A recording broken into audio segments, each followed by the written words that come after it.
This is the Nightmare Echoes podcast. I, again, am your host, Eleazar, and I'm here with co-host Jesse.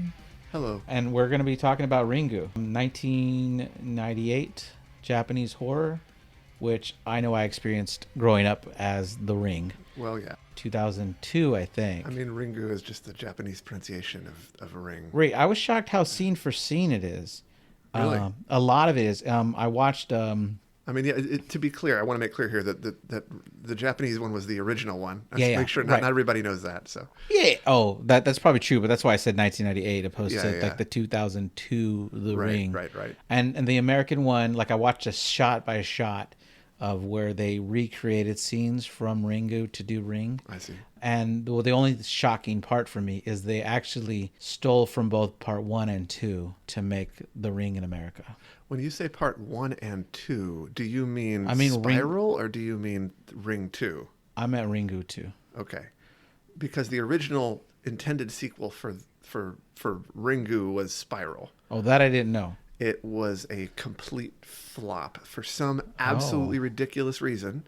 Okay. They did not have the same person make it. Okay. And the person who made Spiral evidently did not do the brilliant job that the person who did Ringu did. That's interesting. Well, yeah. No, I apologize. I meant Ringu and Ringu 2. I know there's also a Ringu 0. But Yeah. in comparison, of the scenes from The Ring, and they show like shot for shot, there's a segment in there that is started stealing shots from Ringu 2, and then it went back to end with the ending for Ringu 1, or the original Ringu. But yeah. Well, I have not seen the American one, to be clear. Okay. So I saw the Japanese one, and I didn't want to see the American one because I can get that. I heard some things like people said there was like a voice on the other end of the phone in the American one. Yeah. And that really There is. I wanted to laugh when I heard that. I think it spelled it out more, like you have 7 days to live kind of thing. To me, that's just not that kind of movie. That's Sure. not. I like the fact that they answer the phone and there's nothing there but a scraping sound. Right. Yeah. I was confused when I was listening. I knew Ringu was first, but I was like, oh, interesting. There's no voice. To me, that's how you do horror. Sure. I get it. I completely get it. I would say that the only thing I liked about The Ring was the pretty mom. Okay. Fair enough. Which I can get. Like, I'm American. I was attracted to the blonde woman. Okay, well, let's kind of walk through the movie. So the very first scene, 2 girls, Tomoko and Masami, I'm bad at these names because they're Japanese. I'm going to try my best throughout this whole episode, are talking about an urban legend they heard where the kids watch this videotape, curses the viewers, and they're going to die in 7 days. Mm-hmm. And then the girl tells her, Tomoko tells her friend that she and her friends did watch a weird video the last week. And then the phone rings, which scares them. And then that phone call turns out to be her mother. Then the friend goes to the bathroom. The TV turns on. Tomoko turns around and she's frightened to death. And that's her opening scene. Yeah. Well, they they had a whole long discussion, right? And sure. It was really interesting because they kept going back and forth and messing with you. Is it real? Is she joking? Because she's like, when she realizes her friend is genuinely frightened when she says she saw the movie, she's like, oh, haha, I'm just kidding, and they play it up and you believe that she's just kidding. Yeah. And then later when the TV turns on, then she's like, wait, did it really happen? And she's like, very sadly, like, and yes. when the phone rings, they both get scared. Yeah. And so, yes, it went back and forth a lot. And I was like, wait, is she going to be a victim or not be a victim? You're right that the phone did it, or the scene did well of tricking the audience to know whether or not she was actually seriously going to be a victim. I am trying to find the names of the characters in Japanese because... Tomoko? Well, but in the kanji, because I want to know, because usually there's hidden meanings in kanji. So, I'm sure. And that is an area I know something about. Okay, well, while you look it up, I'm going to keep going for the next scene. And then we meet Raiku. She's interviewing some schoolgirls about the urban legend. They tell her that they've heard that there's a cursed video, that you watch it, and that 1 week later people die. She asks if she actually knew anyone this happened to, like, because you hear urban legends all the time. She goes, yeah, there was a girl and her boyfriend who were found dead in a car last week, and that it really happened to them. And then so later in the office, she's looking for this newspaper report, and she actually finds it. And the boy was a 19-year-old, and the girl was a 17-year-old, and they were found on September 6th. Which was a week ago. Okay, so she's at the office and she finds a newspaper clipping of the girl and boy who died on September 6th. And her coworker Akazaki comes by and she asks him if he could figure out what school the girl went to. Yeah. So we know it's real. It's not, or at least to that character, she knows that it's real at this point. Or at least someone died. Like whether or not they watched the videotape, she doesn't know. Right. But that's what people are telling her. Then we cut to the funeral scene where we find out that Raiko is Tomoko's aunt. She's there for the funeral, and that's where we first meet Yoichi, her son, Yoichi. Yeah, is his name Yoichi or? I think it's Yoichi. Yeah, okay, Yoichi. Yoichi. Yoichi. Right, and it seems like he's got some kind of superpower. He looks at the painting or the picture of Tomoko, and he like rubs the middle of his forehead with his finger, like kind of in a circular motion, if he's sensing something. I didn't know what that meant. That meant he was sensing something? I thought so. Well, his father has powers. Right, and I didn't understand that, by the way, until like he said it at very late in the movie. It was not clear to me early on that his father was psychic. Okay, well, there's this scene we'll get to a little later, or we can talk about now, where she first calls in his father, who is Ryuji. Oh, Ryuji. Yuji? Ryuji. I'm going to You try gotta my pronounce best. the R too. Ryuji. Ryuji. I'm trying my best. Okay, I'm going to just say Ryuji. You could pronounce it like a D, really. Ryuji. Okay, I'm trying my best. Anyway, father comes in, Ryuji. You can always just say Ryuji. There you go. Comes in. When he first comes into the apartment, he makes this gesture, like I think holding his chest and taking a deep breath, like he senses something funny. I see. That's Right. very subtle. It's very subtle. You're right. And this is after she's viewed the tape. She shows him the tape. He doesn't want to believe that it's cursed, even though he just felt something. And she has him take her picture. And then he sees the blurry face. Yeah, I don't know if you mentioned the trope that we find that the pictures of everyone who gets killed by the thing are blurry. Well, we skipped ahead to talk about the power. Yeah. Right. So, but I do think it's interesting that he's psychic and his son is also psychic. Right. I think that's also interesting because it mirrors the situation with, what we ultimately learn is Sadako and her mother. Right. Who also both share psychic powers. I feel like that's supposed to be kind of a mirror there. Yeah, I agree. Though I feel like the daughter in that relationship's powers are way stronger than the mother. Yeah. And I don't know if the kids in this situation are. No, I don't think so. But Yeah. I'm not saying it's a perfect Oh, thing. yeah, but just like it's passed down. Yeah, but I just think it's demonstrating a theme. You've got two different examples of a child inheriting psychic powers from the mother. Right. Although, of course, it's implied, well, and straight up said, really, that Sadako inherited them from both sides, right? That Okay. They imply that Sadako's father is not even human. Okay, so right. Well, for a little bit, they have you believe it's the doctor. I don't know if I believe that because Okay. they said something. There was a remark about that Sadako's powers are on a whole other level from her mother's, that they're beyond the human realm. And then someone says there are rumors that her father is not human. And they talk about how her mother would spend all day talking to the ocean in a non-human language. Right. Okay, I missed some of this. Right. Yeah. So I think they were strongly implying that her mother...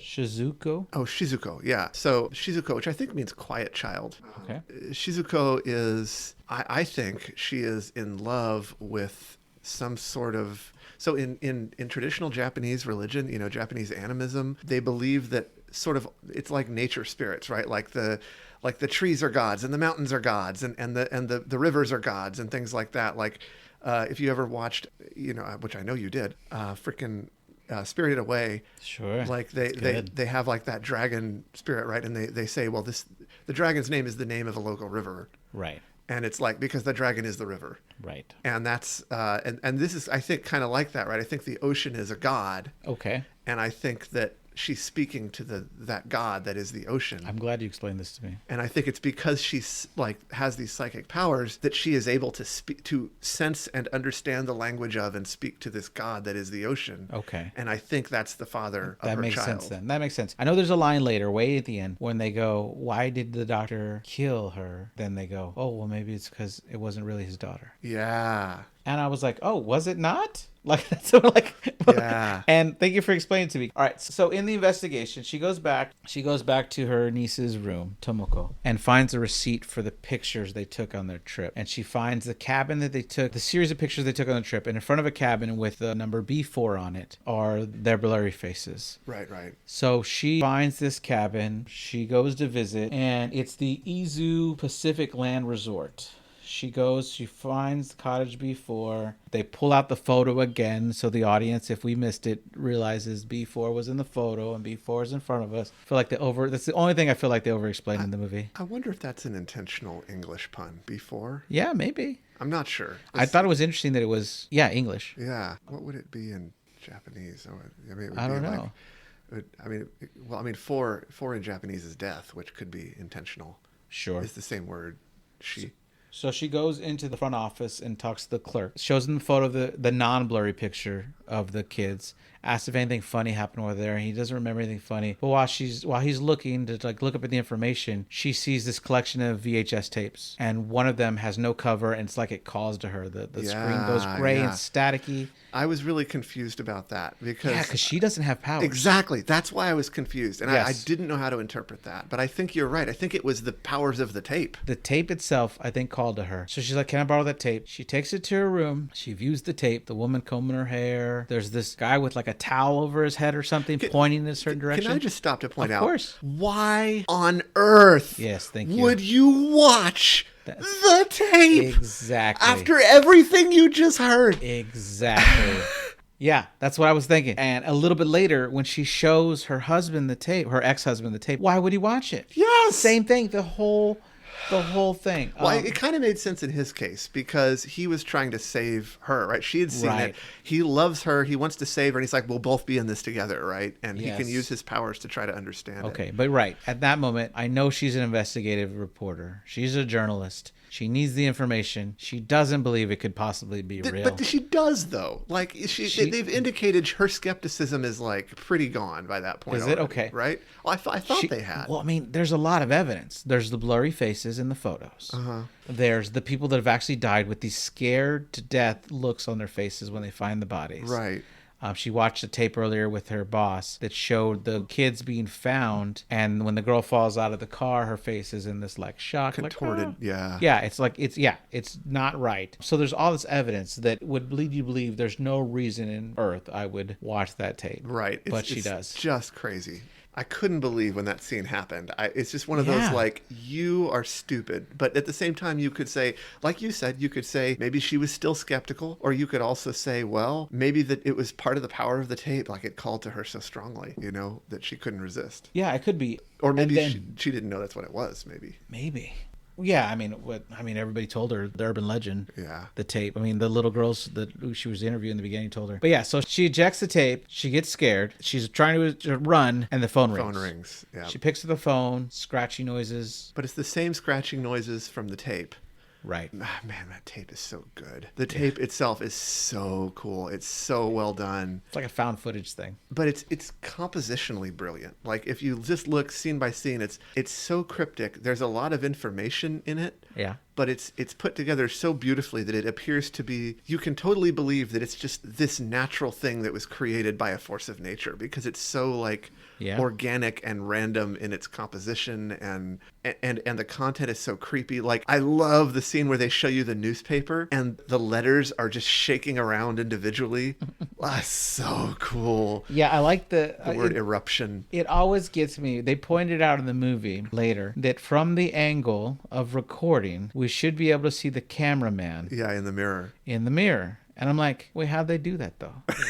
Because I'm like, wait, me bouncing out of the movie goes, no, they have a good point. I should be able to see the cameraman. How did they do it? I could think of multiple ways. Sure, but it made me feel like it was done well. Well, I mean, like, that tape was done well. It was, but I mean, like, one thing they could have done is they could have just been lying. It could be at a slight angle and you just don't realize it, because it's an oval. It's hard to see what angle it's really at. The mirror, I mean. Okay, all right. It could also be that it's not a mirror, that it's a hole, and on the other side is another actress. Oh, the Terminator 2 way. Yeah. Yeah, that was crazy. That Linda Hamilton has a twin sister, and they actually had to put prosthetics on the twin sister to make it look like they were like freaking cool. Sewing her up in the mirror. Oh, that's so good. You're right. Okay, that's a good point. That could be how they did it. Yeah, that blows my mind there. Okay, so also, just sorry, one you're more good, comment about yeah, the video. The video tape, the tape itself is so cool to me. It's one of my favorite things about the movie. Right. And like the very end, I like the very last frame. So the very last frame of that thing, I think there's a hand on top of the well. Of the well, but I think it's like one frame. So I thought, okay, later on in the movie, I definitely wrote down that we first start seeing someone crawl up. Maybe that's what it is. Because this time I didn't think I saw it, but maybe they did. But the next time we see the viewing of the tape, I think it progressed further.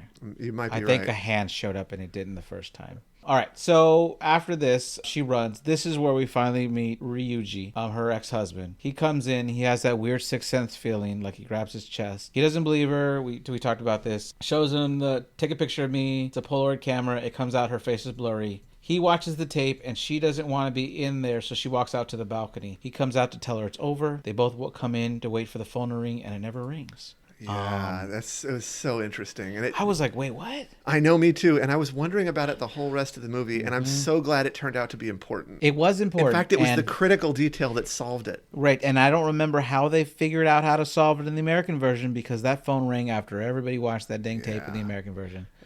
I felt like, from what I heard, the American version was just much simplified. Yeah, it also went a step further to the meaning of the word ring. It didn't have to just do with the phone. It had to do with the ring of the well. But there's a third meaning that is important in Japanese, I think. Okay, go for it. Whenever I see Japanese people reference the word ring in English, they seem very impressed by the idea of something ringing out, like the idea of like a sound ringing out into the distance. And I'm absolutely sure that was one of the reasons that name was chosen in Japanese, is because they wanted to, the idea that that Sadako's anger in the form of this tape was just ringing out, being, from person to person, rippling out throughout the world. That's pretty neat. I like the way to look at that. Okay. He tells her to make a copy of the tape. He's kind of like bossing her around. Okay, make a copy of the tape. I'll look into this. So she goes to work, makes a copy of the tape. That's when I see the hand. Yeah. When she makes a copy of the tape right there, that's when I first see it. At least that's when I wrote down my notes. That's the first time I noticed it. Where's the scene where she... I don't remember whether it's here or later, but at some point there's a scene where there's a fly in front of the screen on the tape, and I'm not sure.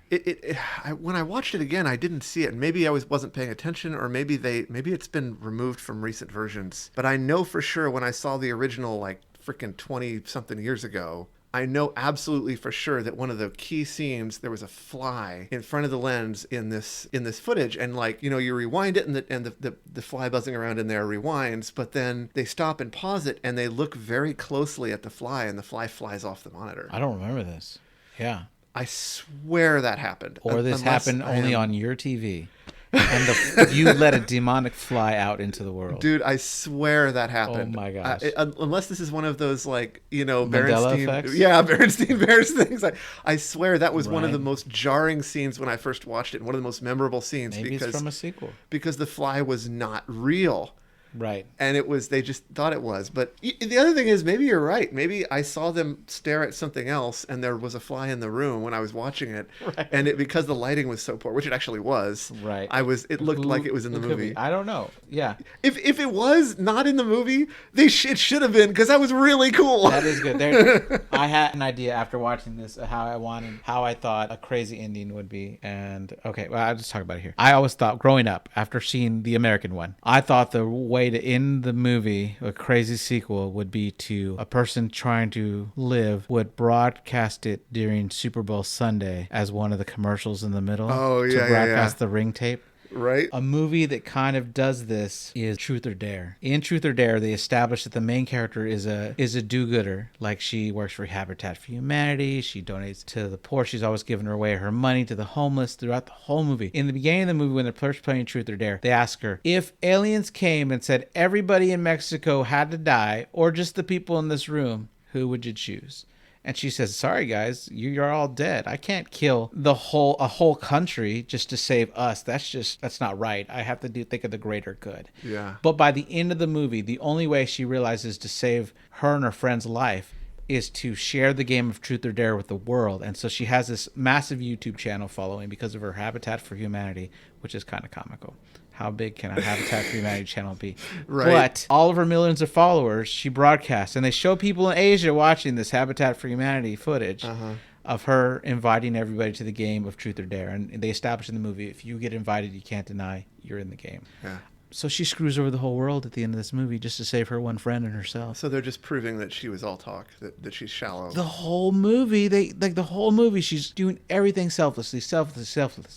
And at the very end of the movie, it meant nothing. Or She was shallow the whole time. either she was shallow the whole time, or it meant nothing, or she learned, and that was her progression as a character. There you go. Yeah, That it changed her. I think it did. It's an interesting ending of sharing the tape, like the Ring tape, Yeah, I agree. That's an interesting thing. like another movie did. All right, so then they go to Ryuji. He's sitting on a bench. He's writing, and this woman slowly walks up to him. She's not really there. It's like she's a ghost. She walks up to him, and then he looks up, and she's not there, which I thought was really strange. It's really Hang on, say it again. I'm not sure I know what. So her ex-husband Uh-huh. is writing. He's on a bench. He's got a notebook in his hand, and he's writing. Oh, the feet. He sees the feet. Yeah. Yeah, that's They right. walk up to him slowly. Yeah. They look a little dirty, and then when he looks up, there's no one. Yeah, it's Sadako, right? Because But she's wearing shoes. which is interesting. Maybe it's Shizuko. Well, who knows? Maybe. But I do That know. makes sense. But there was a scene later where Reiko. Okay, Reiko. Yeah, so Reiko is later on when she's talking about once her son, Yoichi has been exposed. Yeah. She at some point mentions that he is starting to see her. Yes. And I think the her in question is Sadako, or was it I think someone it is. else? But Well, they don't know at the time. Like they Right, don't know right, about. right. They're not sure about the daughter yet because Yeah. there's the woman that predicted the volcano that they think is the spirit at first. I think. Right. Which is Shizuko. Right. Yeah. Reiko says that Yoichi is starting to see her, and she says it in a way that I thought was implying that, I don't remember the exact line, but I thought she was implying that Ryuji was already seeing her, which I thought was a reference to the seeing Right, the feet. that makes sense. So she gives the copy of the tape to her ex-husband. They're looking at the footage. This is where they see the mirror and that like a camera should have been able to capture that. And then enters Takano, one of his students, like to his Yes. house. Yeah, Is his he in a grad student. relationship with his student? That is ambiguous. Right. I think it's not clear. Well, she messes up his equation on the board, which bothers the heck out of me.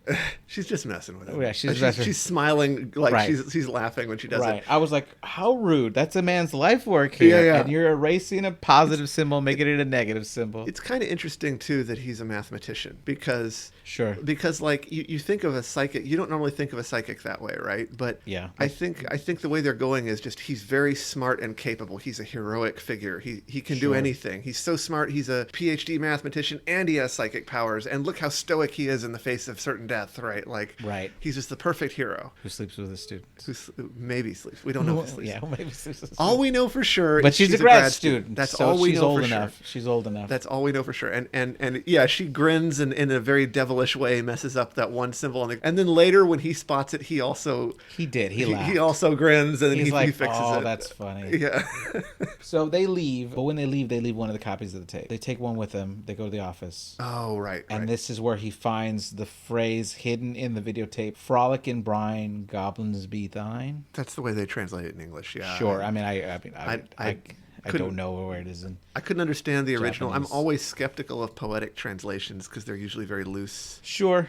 Yeah, I don't know. I have no basis for Right. I should look that up. for but Japanese. Oh, you're good. they're saying it's some regional saying in a regional dialect. Right, that's the next scene. He tells her that the dialect that's spoken is from an island, Oshima Island, Oh, it's Oshima, yeah. it's Mount Miharayama. Yeah. So Oshima, by the way, is it literally in Japanese means big island. Okay. It is a big island that is outside it's like right outside Tokyo Bay. Okay. So, you got the most important sort of waterway in Japan, and then right outside of it is Oshima. It's a big tourist destination. Lots of people go there. There's lots of stuff on it. It looked pretty. Yeah, it is. It is Yeah, pretty. I mean, it would be nice to go, but I've never been there, but I've just seen pictures online. not on this podcast budget.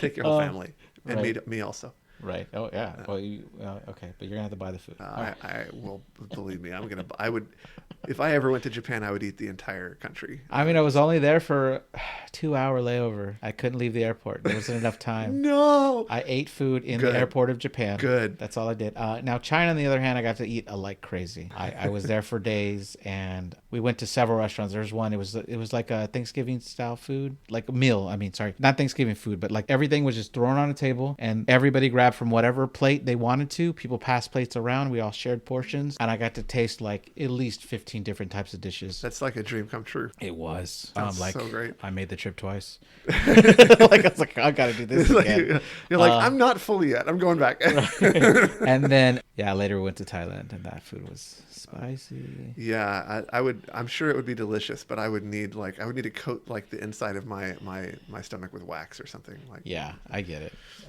But yeah, no. So I want to say one other thing. So Sure. Oshima is off the coast of Izu, kind of more or less. Okay. So it's like within range of Izu. Izu is just kind of the next little peninsula after you go south of kind of the Tokyo sort of area. Okay. As you go south, and there's another little projection, and that I believe is Izu. Okay.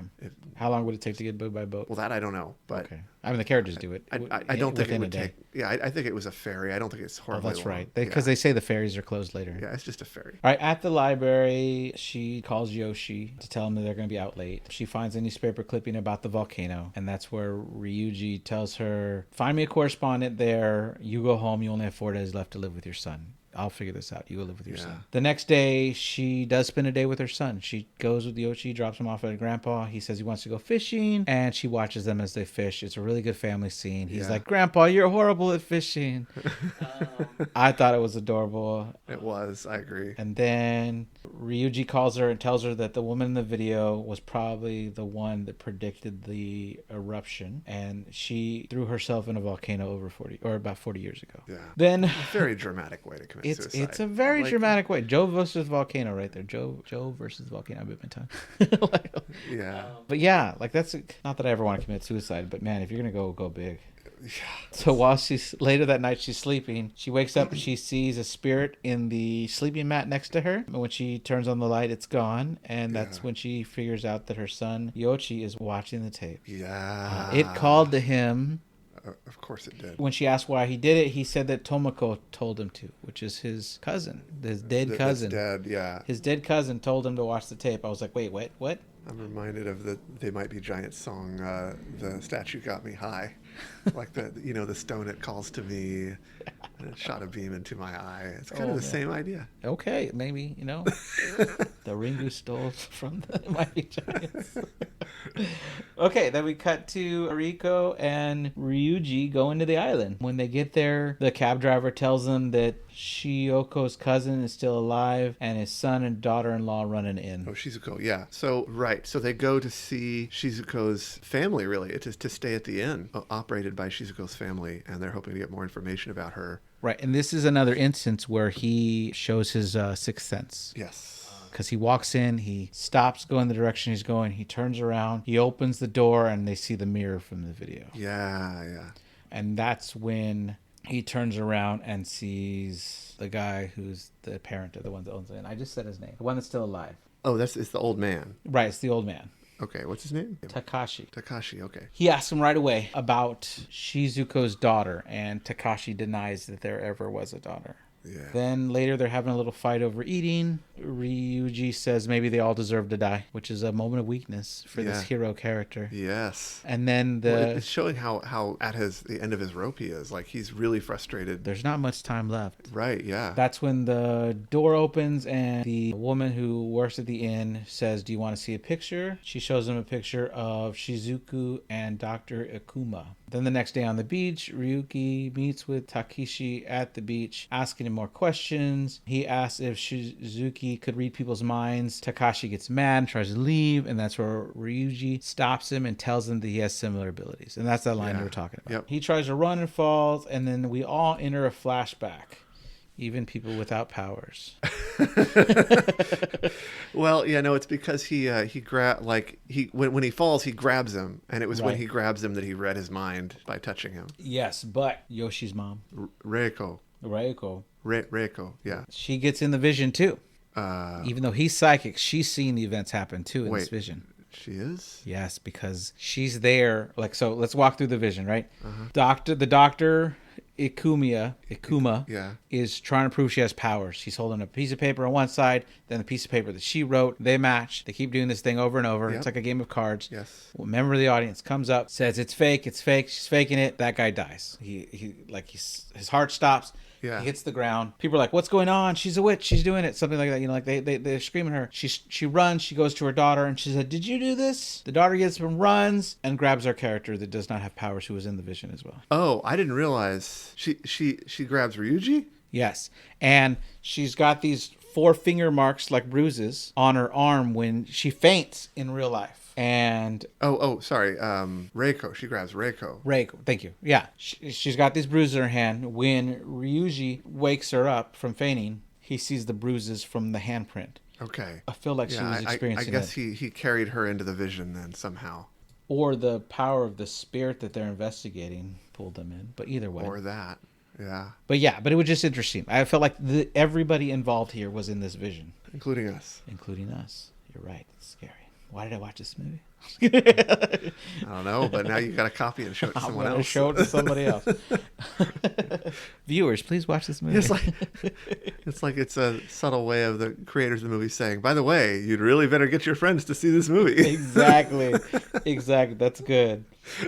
So then they want to travel back, and all the ferries are closed because there's a typhoon coming. Ryuji goes out to find a boat. He's like, I'll find someone to take us. During that time, Mariko is calling to ask if they can locate the doctor or Sadako, see if anybody knows where they went. When she hangs up the phone, she's reminded that the only time the phone rang was at the cabin. So she runs outside, tells Ryuji that they need to go back to that cabin because she believes that ring was important. Yeah, it only happened because they were at the cabin. Right. And so Takashi comes out. He didn't want to really help him the whole time, but all of a sudden he's like, I'll take you to Izu. I can take you. No one else is willing to take you. I'll take you. Yeah. He shows his hidden strength underneath his gruff exterior. Yeah, although he thinks he's going to die on that water, I feel like. Yeah, well, because the storm is like really bad that's coming in. Sure. I also thought he thought the spirit was going to take him. Well, one point he says, maybe Sadako is not that mad at me after all, or something like that. Yeah. I also, can I just point out, It is remarkable to me that she figured out, oh, the phone didn't ring for him, therefore the well must be under the cabin. What a piece of reasoning. Yeah, it was a leap. That, to me, is too big a leap, and that is maybe my number one complaint about Japanese horror, is that the characters make impossible leaps of reasoning. Well, we didn't have the same education. Maybe that was like in textbooks. If a phone rings, well, be underneath the building. I don't know. Obviously, I'm joking. But you're right. There was a leap there. I mean, yeah, she got lucky to stay in the right cabin. Yeah. Well, you could also say the spirit's been freaking messing with them the whole time. Maybe the spirit put the idea in her head, right? Like, who knows? Sure. I'm just trying to patch everything up and retcon it, you know? Yeah, no, you're right. On the way, when they get back, they get into Izu, and Ryuji is buying supplies. They can use an Uzi. They can use an Uzi. Ain't gonna help.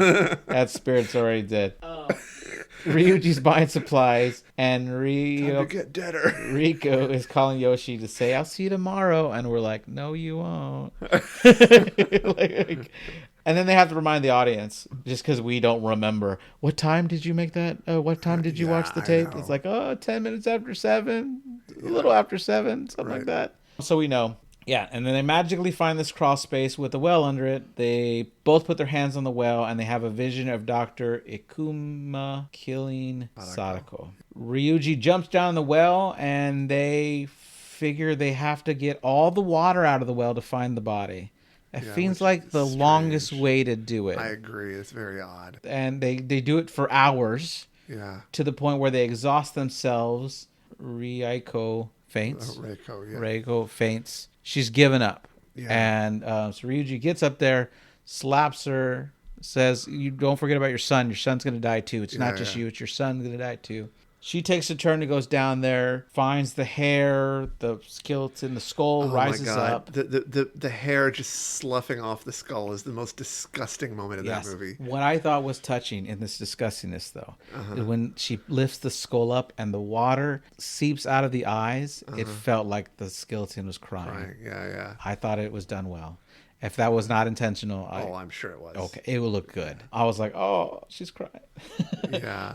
So they find the Well, she may be crying, but she's still not going to stop the curse. killing, right? All right. So that's where Ryuji mentions, we're past the deadline. We're saved. We did it. Which turns out to be not true. Right. This is where, so real quick, this is where the police arrive and they discuss the theory that maybe the reason the Dr. Akuma killed Sadako is because maybe that wasn't his daughter. Right. But yes, later Ryuji is home working again. He hears a noise. He turns around, his TV is on, and here's the crazy scene where Sadako comes out of the TV. Yeah. The phone rings. The most iconic scene, arguably, in the entire history of Japanese cinema. Yeah.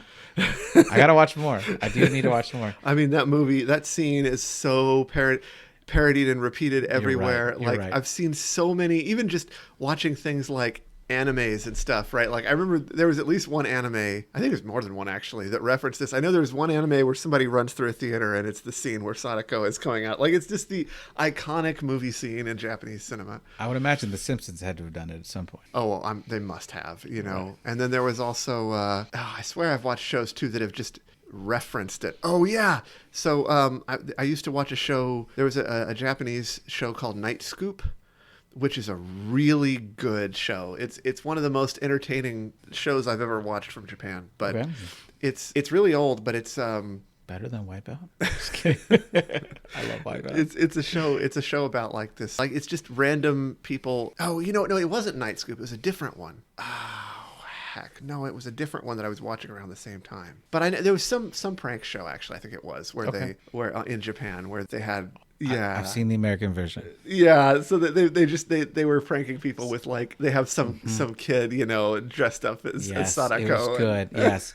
So I saw this one where they're giving away it's a TV store, and they're like, we want to show you all these new TVs, and you can enter to win maybe one of these. It's our new 4K high definition, feels realer than life TVs, and they turn on the TV, and it's the tape from The Ring. And they're watching it, and behind them one of the panels lifts up and the little girl comes out of the TV, and you just see person after person running for their lives because the Sadako came out and started attacking them, and they just ran for their lives. It's amazing. That is fantastic. The other one I watched, and I really wish I knew the name of the creator because it was good. It was a TikTok video. This guy's like, all right, we're back for episode 17 of reviewing random VHS tapes. I found this one in a garage sale. No label on it. Hey, will we get Ninja Turtles? Will we get Terminator? Who knows what we'll have on this one? Let's put it in. Oh, this looks like some kind of weird found footage thing. And it's The Ring's footage. Yeah. And at the end, you're like, oh, that's weird. That wasn't long, but interesting footage. I hope you guys enjoyed it. Right, yeah. And people were like, oh, crap. Like people were like commenting, how do we make copies of this? How do we just forward it to your friend? like forward it to your friend quickly. Oh, man. It was good. It was good. So those are good ones. Okay.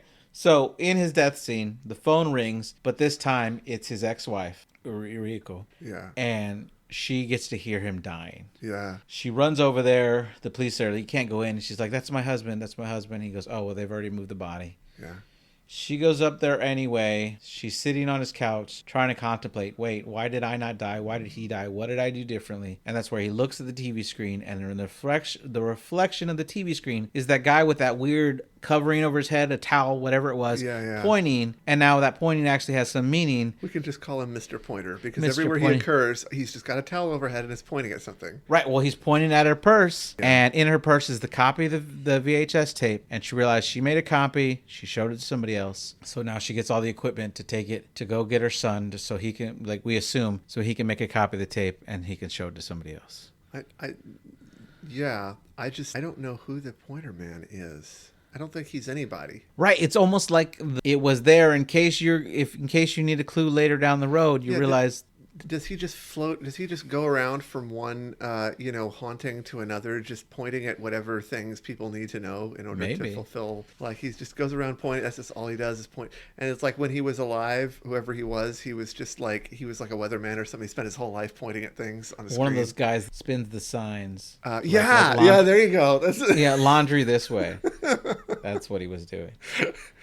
Yeah, I don't know. It doesn't explain where it came from, but it's how she solved the mystery. He was like a gym bro. He always had a towel on his head, probably. Right. And then in the American version, they show the next scene, which we don't get to see here. They show the mom with the kid. She's holding his finger, like his hand by the wrist, and making him hit the button to copy the tape. That I don't. It's not necessary. Yeah, it is not. We get to know what's going to happen. We know what's going to happen. What's You going don't to have happen. to show But us it definitely happened scenes. It definitely happened in the other one. The big question is who do you give the tape to? She's not going to show her grandpa, right? I mean, the kid's grandpa. She would need someone to see the tape. The kid to give the tape to somebody to see. Yeah, say here, give it to one of your friends at school. There you go. I guess so. And tell them what to do is the key thing. That way you're not just killing them. That makes sense. And then you keep it going. Well, and they made it clear because at the very end of the movie, the rumor that they're passing around, it's the mirror of the beginning of the movie where they have a voiceover of the rumor. Did you hear about this tape that kills you? But at the end of the movie, it's the same voiceover, but this time it's, did you hear about the tape that kills you unless you make a copy of it? And show it to somebody else. So that was her contribution, is she changed the rumor to a helpful one that keeps people alive. Okay, interesting. Do you remember the movie Brain Scan? Edward Furlong's in it. I don't think I know that one. No. It's okay. So you know how hackers frustrate you and how poorly it represents computers, and how they all glow at you like on your face and project out. It's still a good movie. Yeah, I love that movie.